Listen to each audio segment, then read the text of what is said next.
Ала Тоо аянтындагы Манас айкели турган жердин астындагы конструкциялар толугу менен оңдолот. Маалыматка ылайык эстелик турган жердин асты чирип урайын деп калган.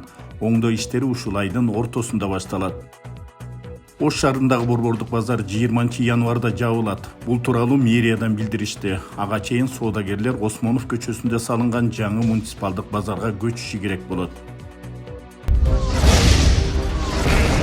Уважаемые жители планеты Земля, трудно это говорить, но люди должны знать, планета Земля в опасности. Бишкекте Марска учкан кыргыздар тасмасы көрсөтүлүп баштайт.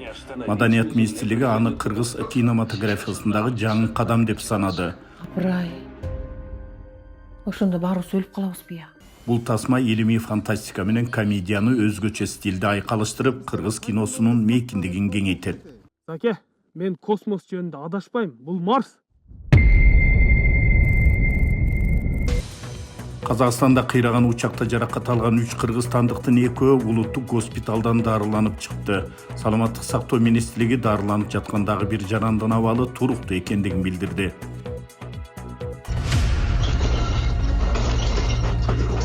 Кытайдын Тибет автономдуу районундагы жер титирөөдөн көз жумгандардын саны 126га жетти. Бул туурасында РИА Новости Синхуа агенттигине шилтеме кылып кабарлады.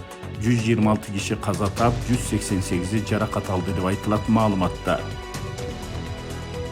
Жогорку кеңештин мурдагы депутаты Мамат Орозбаев 79 жашында 7 январ күнү дүйнө салды.